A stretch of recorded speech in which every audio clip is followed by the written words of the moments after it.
If you're someone struggling the same way that I do with being a creative person trapped in a corporate world, and you feel like you don't have the time or resources to do what you love, I just want to share with you three things that I'm doing that's really helped me be more present and get back to doing what I love.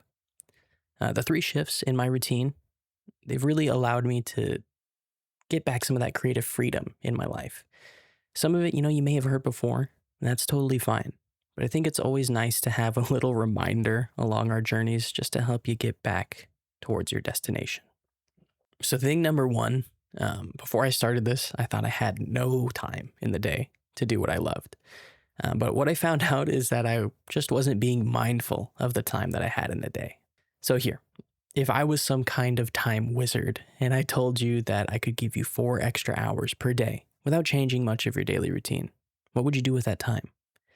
For myself, I would write more for sure. I'd go to the gym.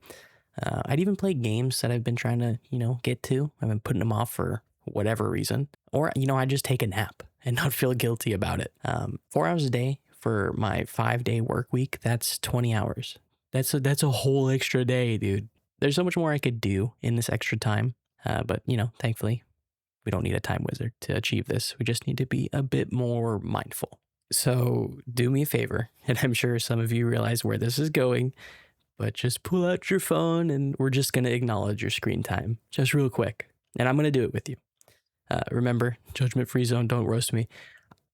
I'm at 4 hours and 20 minutes for the day. Don't make the joke. Anyway, it's a bit lighter than normal for me. I'm not saying anything new here. People have been saying this a lot lately, especially with, the kind of resurgence of analog items in this increasingly digital landscape we're all trapped in. But I feel the main thing to understand that isn't always told to people. The phone isn't bad. We just need to practice being more mindful. So, do a little scrolling and don't beat yourself up about it. Stay tapped into the things around you. But we just need to develop a habit or maybe even just like a little mantra to ourselves. The content, we can consume it, but we can't let it consume us, right? So, I think as a good first step, let's just try and reduce our daily average by at least an hour a day. I think that's pretty achievable. The second thing that I've started doing is just using your creative muscle when you can. The same way that sitting all day is bad for your body, not allowing yourself to create can destroy your creativity. In a lot of corporate settings, I think people, myself included, we're not really using our lunches and breaks effectively. In the typical corporate office, we tend to be locked in on our monitor, typing away meaningless things that make people we don't even know richer while we're busy just trying to make it to the end of the week. And I think this also applies in a sense for school. You're putting in a ton of work for future you to find success, not so much for your current self. And that process is super draining. But I've noticed that when we do get those breaks, we're not really taking one.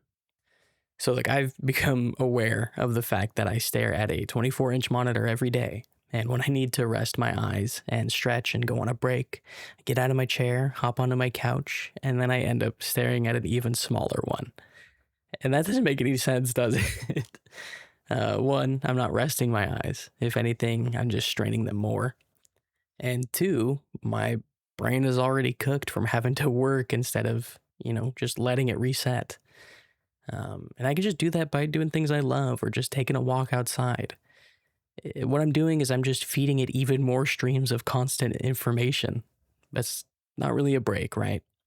So what I've started to do to stop that cycle is go outside, touch some grass, if you will, and it's been great.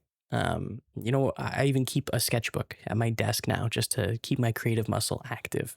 Because creativity is always calling to us, but if we don't listen and act on it when we can, it will be harder to hear it in the future. And then step number 3, it's just as important as the other two, if not maybe a little bit more. You have to give yourself grace, but not excuses. And being realistic with yourself and being compassionate are really key to breaking the cycle of that corporate grind. So when I say give yourself grace and not excuses, what does that mean? So imagine this. Let's say you have a plant. It needs to be watered every day and needs sunlight to thrive, right? But one day you're just too tired or worn out to water it. And you tell yourself, I'll do it tomorrow. It's fine. No big deal. Miss one day, whatever. And then you end up missing another one. And you kind of get in this habit of allowing that. And then the plant starts to wither. Whose fault is that? It's not the plant. I'll give you a hint.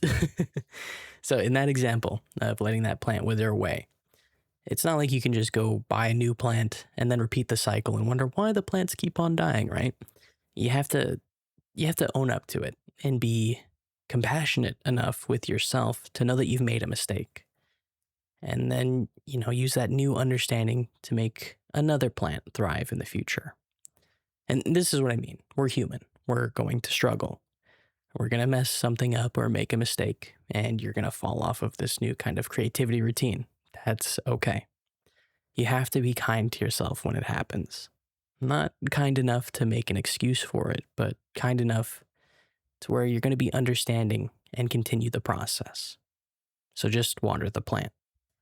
And those are really just the three things I wanted to talk about. I really hope it does resonate with some of you and can help you. If you were a plant, what plant would you be?